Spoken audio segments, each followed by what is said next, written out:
It feels really weird to be starting a video right here on my couch. But then I thought about it and I was like, you know what? I didn't even film any of the art in this video at my desk. So why would I do the intro there? I'm gonna share with you a painting collection today. So there's 6 paintings that you're about to see in this video. I'm also feeling kind of vulnerable today and chit-chatty. So we're just gonna grab our cozy drinks or whatever makes you feel cozy and talk. I'll share with you my art while we talk.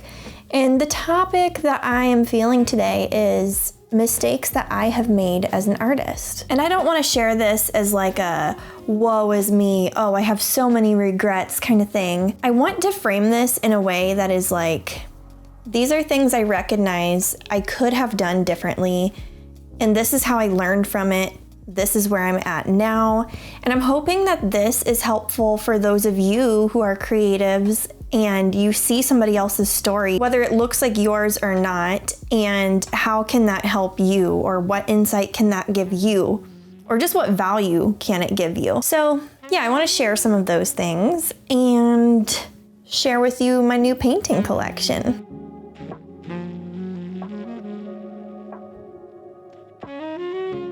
I think part of the reason why I want to share this topic with this video is because I thought about this throughout this painting collection and I'm feeling super free right now. Like some stuff just really clicked in my mind and I want to take you along that thought process a little bit. I decided to name this collection Floral Exploration because I was exploring a lot of thoughts with my own art journey, and just with this collection in general, I was trying to push myself in a different direction. So that's the name of it. But let's dive into the first painting. I've got my computer right here so I can see the footage as we talk. This is like such a chill vibe. Let me know how you feel about the format of this video in the comments. Before we dive into this, I just want to say all of these original paintings and limited edition prints are available now at mirabyler.com. So this first painting started the whole collection, and I didn't even realize I was jumping into a painting collection,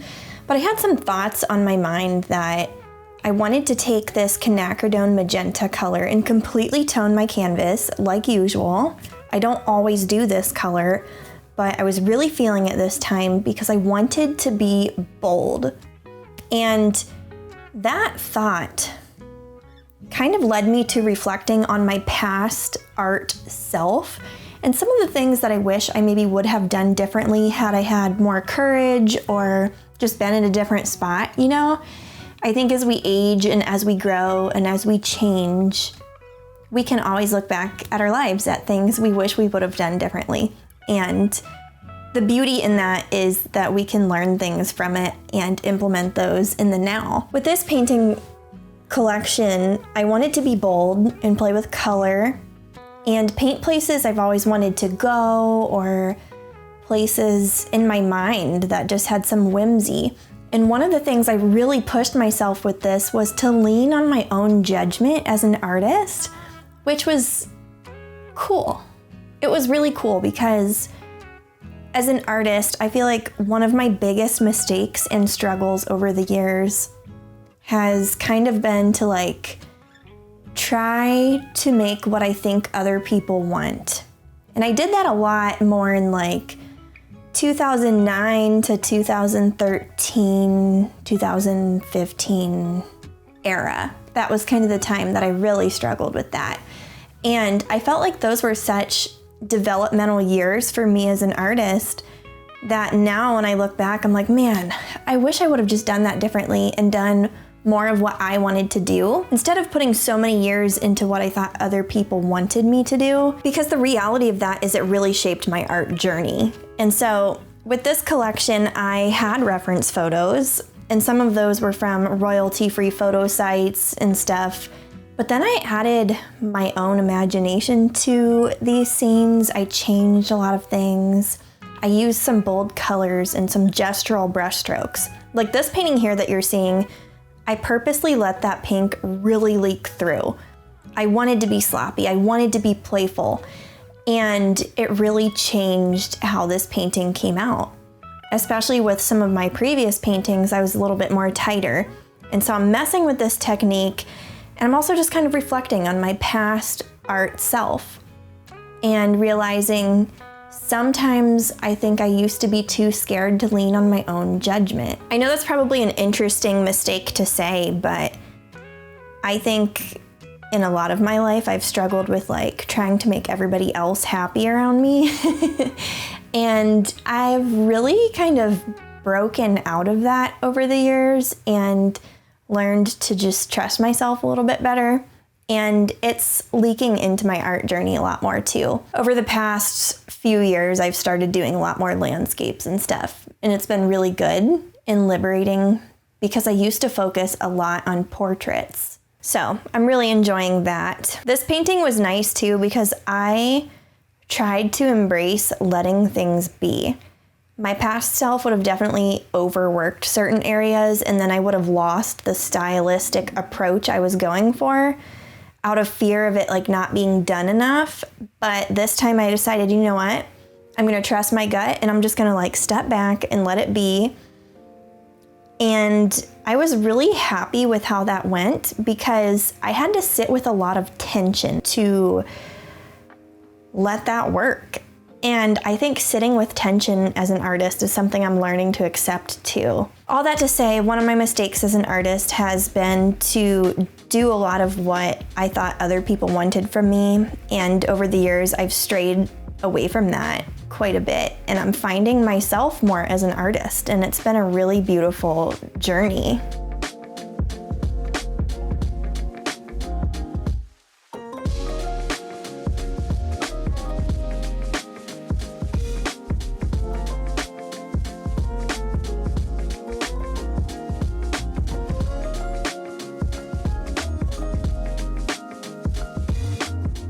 Anyway, here's my lavender field. This one was so fun to paint. I really loved this, and I am so glad that this started a whole art collection and reflection journey for me. Here's painting number 2. I still did not think that I was making an art collection at this point. I had a lot of fun playing with purples, and then I was like, yeah, we're gonna go the opposite direction and use its complementary color. Do a field of sunflowers with yellows, but play with purple and weave it through the field. So now I'm playing with like color theory a little bit and embracing that. Still trying to be bold, trust my own judgment.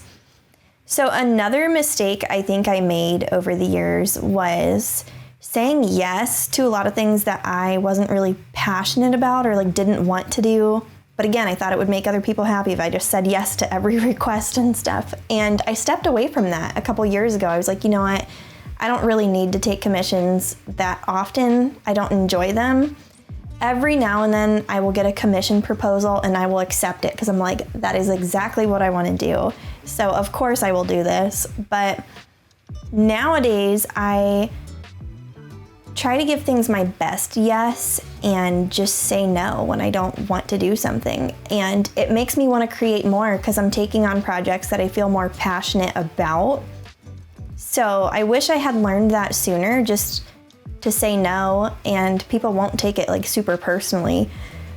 Like I used to paint things for people that were like so unrelated to what I paint and what my interests were. And when I look back, I'm like, why did I take that on? Like, I feel like this is something a lot of artists relate to in terms of commissions, though. It's just something you have to learn over time, like what your interest area is, or even if you like commissions and stuff. So yeah, I'm glad to have been able to learn stuff from that.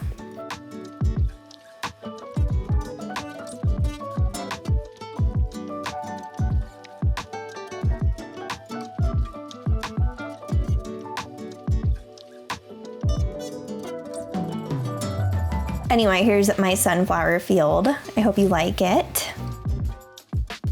All right, let's do the focal point of this collection. This piece kind of ended up being what I would call the main character, and it was so fun. I'm really playing with yellows and purples right now, and I'm also trying to get background colors right. So I'm really thinking about color theory lately, and just different stylistic choices, like letting that magenta show through in all of these paintings a little bit differently than before. Like I have a more refined background, and then the foreground has more playful brush strokes. So you'll see that with this painting. So my next mistake that I can look back at my past self and realize that I made as an artist was I had low self-esteem with what my work was worth, and I priced myself way too low. I did not value my work accordingly. And I've had some interesting conversations with other artists about this. Like some artists have actually approached me over the years saying like, hey, you need to value your work a little bit more because for one, that's a disservice to yourself. Like you should be paid more for all this work that you're putting in. But also that's a disservice to artists around you because we all kind of need to price ourselves right. So that was definitely something I had to learn, was how do I price my work and how do I value my work? And so over the years, I really had to think about that and grow in that area. So if you're just starting out, I'm mentioning this one because it's really hard to figure out how to price yourself. Like me, I typically just price by the square inch now because I don't really like to document all the hours and meticulously keep track of how many tubes of paint and stuff that I'm buying. So one of the models that a lot of artists do is they price by square inch. I usually charge between $3 to $4 per square inch. I might up it a little bit with the prices of everything going up right now, but I typically stay within that range, and that has helped me a lot as an artist because if I know I'm gonna price per square inch, then I can set all that guilt aside, like, is my work even worth this? Or I know I put 40 hours into this piece, but surely I should just charge less, you know? And that was something I really had to work on over the years. It was much easier said than done. It took me years to get to the point that I'm talking about now. But if you're an artist and you're thinking about selling your work, I just want to share my journey a little bit because I hope it helps other people out there who maybe have similar struggles with mindset and self-esteem with their work. Your work is worth a lot. It is. The time that you put into it and the skill that you build up over the years, that is priceless. I really like this painting though. It's definitely one of my favorites of the collection, and this is when I knew, hey, I'm making a full-blown collection at this point. So at this point in the collection, I started doing some smaller paintings, but playing around with, as I said earlier, just trusting my own judgment. So not exactly going completely off the reference photo, but just changing things and taking creative liberties and still trying to focus on color because that's what I set out to learn, texture, and just adding playful brush strokes. Those are like the three things I went into this whole painting series wanting to learn more about. So I think that's an interesting thing to mention with mistakes I've made as an artist as well, because sometimes I will go into a really big project and not really ask myself, what do I want to learn from this? What can this teach me? And then sometimes I used to lose steam because I didn't really have that goal in mind. And I think sometimes when I open my mind up to like, what is this experience trying to teach me? Or like, what am I trying to learn from this? It helps me as an artist to really like focus on that thing and try to push myself in that area. So years ago, I think I used to just kind of amble around and jump from thing to thing and not really have the right focus on different things. I was just like so scattered and like la la la, which is also great, you know, when inspiration hits. But I think if I had focused more on like, okay, I want to focus on color this month and really push myself, that could have taught me a lot. But now that I've been doing art full time for 10 years or something, like I can easily go into a collection and be like, okay, I want to learn this, this, and this, and I'm going to try to focus on it while I do these paintings and while I weave meaning into them and stuff. And that has been really helpful. And now I'm not filled with like regret from my whole art journey over the years. However, if my past self could have focused on that a little bit more, like setting those little goals of learning more about color or texture or whatever for a set of paintings it does make me wonder, would my art journey now look different if I had done that more in the past? But at the same time, I'm not like ashamed of my journey as an artist, but I am happy to have started doing that. And I'm learning a lot about different aspects of creating now. And it's been so fun and so liberating.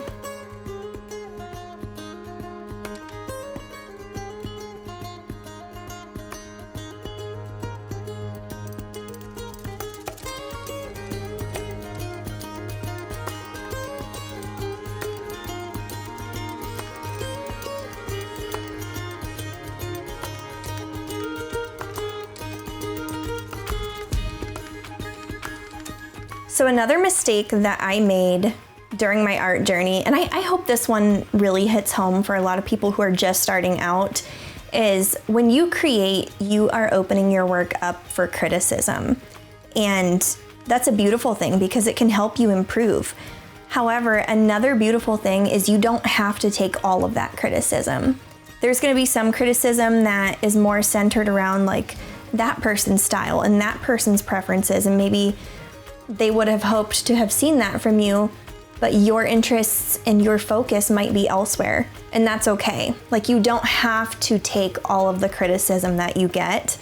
That was a hard thing for me to come to terms with in the beginning of my art journey, because I put all my stuff out here on YouTube and I get a lot of comments and a lot of criticism, and I also used to struggle with trying to make things that I thought would make everybody happy. So when you put those two things together, it was a lot to unpack for me, and it took years for me to like come to terms with some of that. But it's really liberating when you can realize like some of the criticism that comes my way, I should really be thinking about this, but some of it might not apply to the direction that you're trying to go in, and that's okay. I also just want to end this with like a cozy, kind, loving reminder for people who struggle with criticism as an artist, because I know this is a topic that is hard for a lot of artists, is that you as a person and who you are and what your worth is completely separate from the work that you are making. So if somebody criticizes a painting or a drawing of yours or a piece of pottery, just know that they're talking about that piece and not like you or who you are as a person. It's not like an attack on you. I just wanted to put that reminder out there because I hope that if you've had bad experiences with receiving criticism for your work or how you're processing that criticism, that you can keep going and keep creating.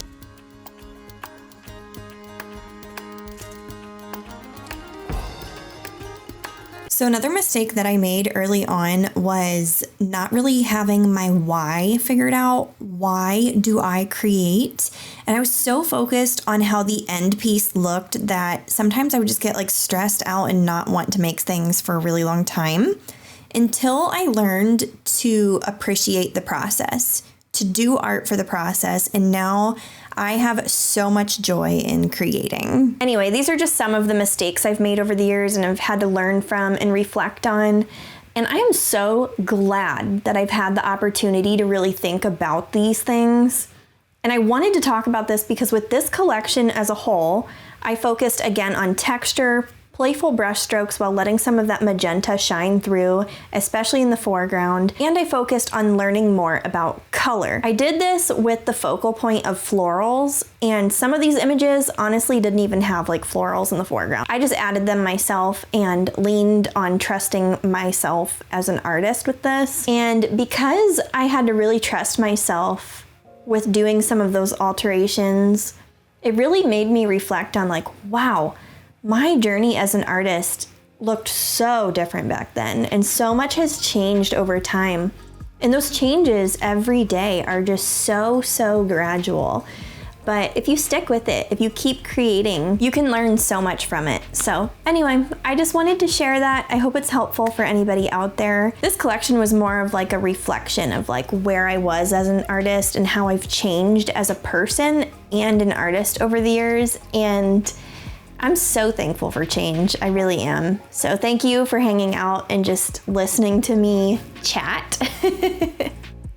If you want any of these original paintings or limited edition prints, they are now available at mirabyler.com. Once again, that is mirabyler.com. Have a beautiful day, and I'll see you next week. Bye.